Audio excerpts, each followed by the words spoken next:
On this edition of the Victor Ayara Show, my guest is Mazahir Salih, Council Member at Large, Iowa City, Iowa, co-founder of the Center for Worker Justice of Eastern Iowa, social activist, and a grassroots politician.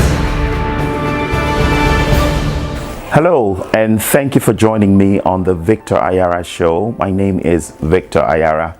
My guest on this edition of the program embodies what we seek to highlight in the immigrant communities of the United States of America. That is hard work, perseverance, diligence, and excellence. She is a remarkable politician, a grassroots politician, and of course has made history. I'm talking about history in the United States of America. My guest is the first Sudanese-American to ever be elected to a public office in the history of the United States.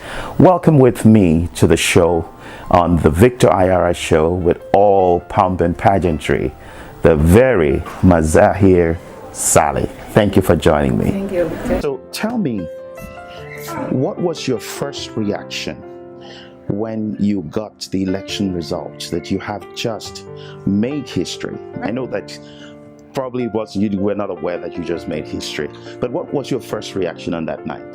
To tell you the truth, it was just like a mixed feeling of happiness and cannot really believe what's going on right now, because I really work hard, but the amount of the vote that I get, 77% of the vote, that was really shocked.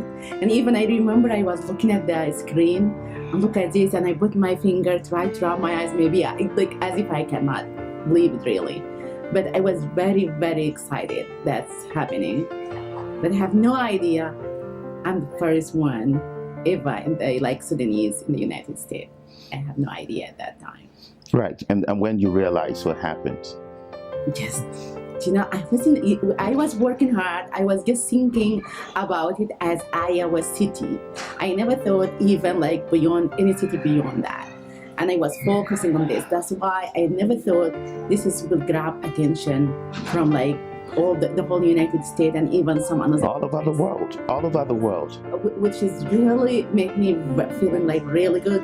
You know what? Yes, it is really sad to be the first Sudanese, but at the same time, because at least we break in that barrier, so we can have more people. Yes, I am the first, but I'm not gonna be the last. Beautiful, beautiful. Now let me ask you, how has it been settling into that role? I mean, you're not a newcomer when it comes to public service. You have done a lot of work from your activism days, bringing minimum wage to $10 in Iowa City with the Center for Worker Justice of Eastern Iowa. You've done a lot of work. How does it feel in your new role now? Are you feeling like you're ready to hit the ground running and continuing that good work? I guess yes, because I always was passionate about it. I know the hard work it takes to make the same thing that I was doing at the Center for Worker Justice happening at the city level. But I'm really for it, and I have a lot of passion so we can change a lot of things in the community. And during my campaign, I was talking about a lot of issues. Iowa City is a great place to live in. For many people, it's really too hard, to get transportation, too hard to expensive to buy or even, rent an apartment or house. It is really, we need to improve a lot of things, a lot of issues in Iowa City. But I'm ready to do that and, to accomplish all my goals that I've been talking about during my campaign. All right. So what of all the things that you've mentioned, work transportation is a big problem. It's not just in Iowa City, but in most of Iowa, of course, we are not like the Chicago, where we have the trains and you have the buses. Many options. Many options. The options are quite limited. If I may ask you, I know this is not an election, this is not a campaign debate. It's not a debate, but what do you think is going to happen differently with you as a council member? I'm really bringing a voice that it have been never representative. I mean, like I'm bringing, because from my experience working with the Center for Worker Justice, I've been talking about to low income people. I've been talking to people with different background. I know what their issues is and how we can solve things, because some people, they don't know there is many low wage workers. They struggle to go to work on Sunday because there is no transportation in Iowa City on Sunday. Like, even if that's the only day they have off, it's really hard for them even to go and buy food for their family during that day, or go to and practice your religion in church or anything. There is no transportation on Sunday. There is no transportation for second shift, because most of the transportation stopped like 8 o'clock. We need really to strengthen that transportation system and make it even, available in the area that overlooked. We need to work hard to do this. I'm just what I'm bringing really experience. I was firsthand seeing those people. I was firsthand dealing with those people and hearing their issue.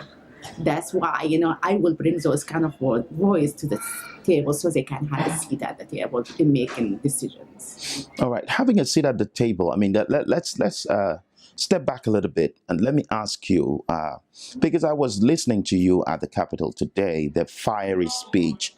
I can tell your passion. I can see that kind of passion that you bring, that you really are in this for the long haul, and you know what the issues are. You carry the people. There was a lot of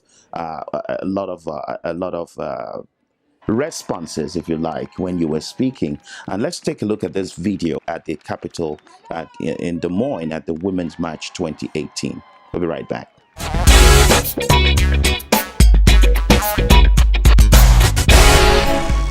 will not be the last immigrant to be inspired by the promise of democracy to answer the call to serve.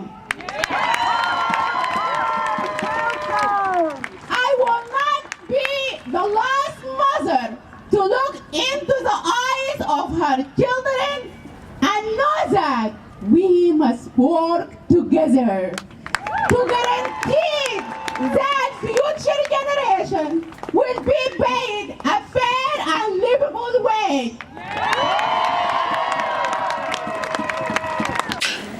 There we heard you with a lot of passion in your voice. Let me ask you, as a Sudanese, a woman, and a Muslim, where did you get this kind of courage from? Where is it coming from? Because the stereotype or the generalization is that most women, especially Muslim women, are not as vocal.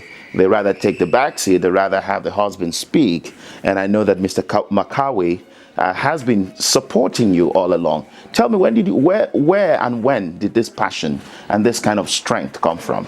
To tell you the truth, when I came to United States, I came for better life, and I thought, as soon as I go there, my life will be king. I'm gonna have like everything that I want and everything.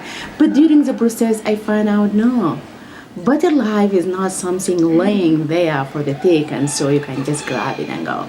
Better life is something that you have to build it. You have to fight for it.